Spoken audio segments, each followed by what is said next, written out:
Moving forward, though, a little piece of news. This came out last week. It was funny because, like, I felt like there was a deluge of news, like the days leading up to last week's show, and then we're like, oh god, we might have to do an all new show this week, and then it's like stuff kind of slowed down a little bit. So this is still our topic. We touched on it last week just a little bit, and we'll go full speed ahead into the Oscars this year, allowing streaming films to qualify, exclusively streaming films to qualify for nominations. Now, some people aren't going to really understand this, I feel like, or some people don't pay a lot of mind to this.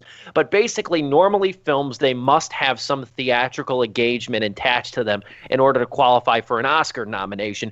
Now, some people might ask, well, why did The Irishman and Marriage Story, two movies that were released to Netflix, why did they get nominations? Well, the answer to that is that they did, and this is really to fulfill the requirement, they did see limited theatrical engagements in big cities, mainly like New York, LA, and Chicago. They had those engagements very limited, basically to fulfill the requirement. I think it's like, what, 2 weeks you have to be at least in theaters? Is 2 what weeks. The disaster artist said. I was just about to say, it's the Tommy Wiseau method. Yep. It's 2 weeks. That is what they go for. Now, the most interesting thing I'll say about this too, or at least that I saw though on this whole article, is that Academy President David Rubin says, like, he released a little press release, and he said, in light of these times and that, theaters across the country are closed for the foreseeable future, we are going to make this quote unquote temporary exception to the rule. My question for you, gentlemen, and I'll start with you, Joe, is do you see this as being temporary? That's my first question. And what do you think of this overall? I mean, I'll give my opinion later. Joe, I want you to dive into it. Your thoughts on the Oscars move. Okay.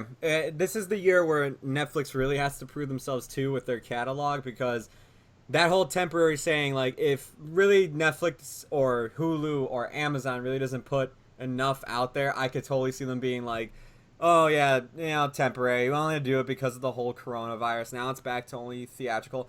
One, I'm just gonna say this. I think it's BS that it's still gonna be temporary even after this, because I mean, we've had The Irishman, we had Two Popes, we've had Marriage Story, we've had a lot of Netflix last year. To me, had their best in terms of like Oscar caliber films.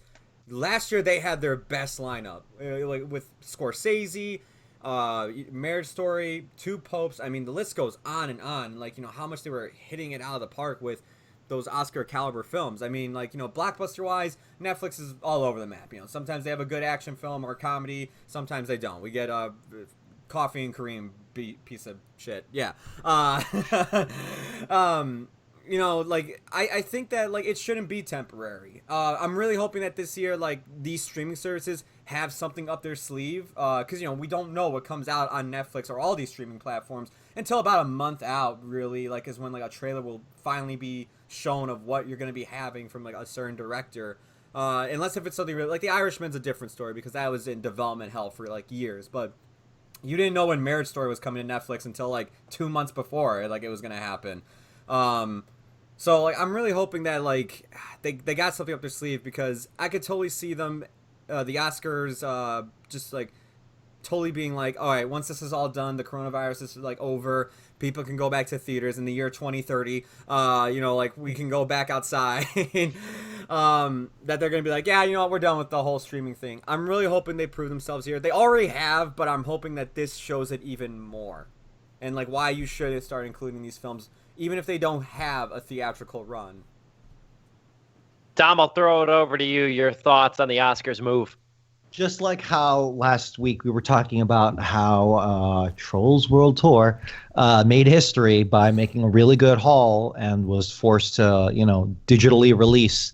Well, actually, I completely forgot. Did Trolls? Did it have like theatrical release and then switch to digital, or did no, was it never all? Came out in theaters. That's right. Okay, that's what we're talking about. Yeah, it was all digital, just like that. This is just evolution. This is just accelerated evolution, where, this was it already felt like it was trending that way ever since House of Cards. One of Netflix's first original series was like winning Golden Globes. It's like, whoa, a streaming service is winning like an award.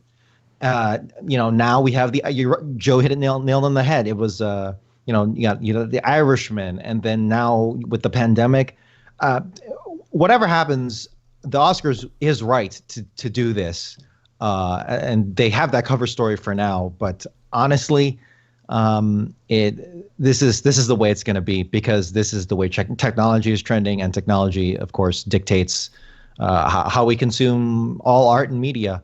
Now, I don't know. I guess just for the sake of counter argument, could it be said that now you'll have so much more crap, so much more, because now you don't have theatrical release filtering out all the low life films, all the wannabe films. Yeah, Sure, exactly. yep. Would Tommy Wiseau had a chance in the pandemic times? Will Big Shark, the upcoming Tommy Wiseau film, will it have a chance for release? And what other requirements will be needed? Actually, did the Oscars put out like a list of requirements for how Bad Education, for instance, will be able to break into the movies, into the Oscars? That I saw just a couple of articles. I don't know if they released their. I don't know if they released the full requirements, but from the couple articles I saw, I didn't see anything listed. They're testing but just I mean, going off of what you said, though, just to add my 2 cents into, you said accelerated evolution. That's a really good term. I said at the start, this feels like a forced reconciliation period for the movie-going industry. I think really in the coming months, you're going to see this across a lot of industries. You are going to see an adapt or die mindset. I hate to say it, too, and I don't mean to go dark. This sounds unrelated, but it's true. I think you're going to see a lot of smaller schools, too, like D3, D2 schools. They're going to cut sports. They're going to cut some sports like wrestling or sports that don't bring in the money. You are going to see businesses be more open to allowing employees to work from home.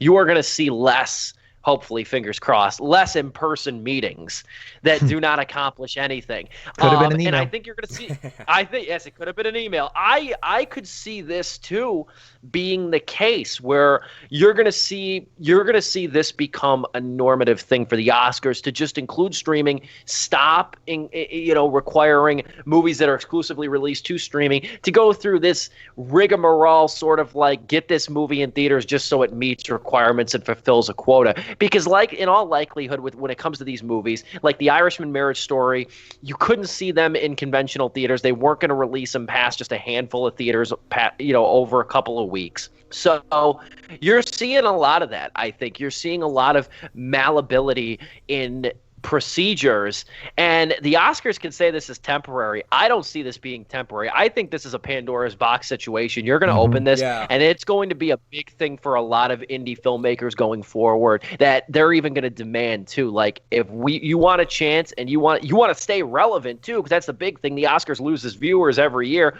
You want to stay relevant. This is a movie you're going to have to make. I want to say too, this allows finally for A24 to finally step up and get an Oscar nomination finally, hopefully. But I feel like the reason why they're making that comment temporarily is because they don't know what studios are gonna sell stuff to either video on demand or streaming platforms, and it feels like they're just having it be temporary because studios are putting stuff on demand or on Netflix, Hulu, whatever it may be, rather than waiting for when theaters reopen again. And I feel it's a smart move. Yeah. I feel like that's why there's the Oscars are saying, oh, we're temporary considering doing this, and then maybe when theaters open up, we'll get rid of the whole oh, you have to have, we're going back to the whole 2-week theatrical run. They have the cover. They have the cover right now to say temporary, but at the end of this, the Oscars can say, wow, we were just blown away by all the new submissions we have. Let's you know what, we're gonna think progressively, we're gonna think forward, we're gonna think progressively. You know what, all streaming services now, the Oscars has determined through its great intellect and forward thinking nature, with no outside pressure at all.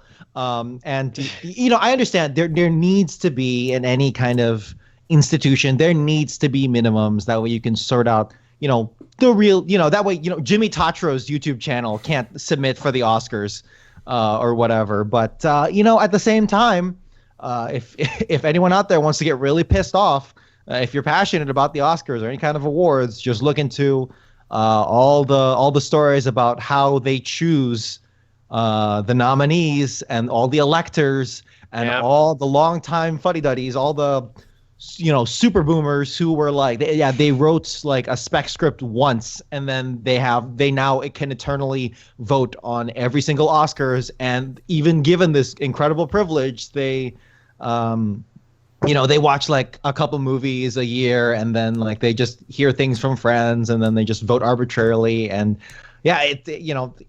Oscars needs to clean its house regardless. So if they're like a bad football team in need of a rebuild. They really are. Like last year was like the biggest thing, like positively people like really said about the Oscars, because we had Parasite like win big. And other than that, it's like whenever else has people talked about the Oscars is when they messed up with La La Land and Moonlight. Yeah. Yeah, and I mean, it moved. You didn't have a host, too. So, I mean, the Oscars is definitely going to have to fit under that category that I keep saying. The motto now for businesses, the motto now for industries, and the motto now for people, too. In this coronavirus-laden culture is adapt or die. I mean, look at us right here. I think 2 months ago, very few of us had a video teleconference. Very few of us were doing web chatting and stuff like this. Very few of us were like kind of renovating our homes to be offices. Look how quickly, I mean, here's the thing. It hasn't been a smooth transition for a lot of us, but it's been an effective, workable transition. I got to be honest, I didn't know what the hell Zoom was in February. I didn't know what it was. I never had to use it, but now I've had several meetings via Zoom and stuff. Even Skype. I think I've gotten more use out of Skype in the last couple of weeks than when Skype was in its heyday before FaceTime was invented.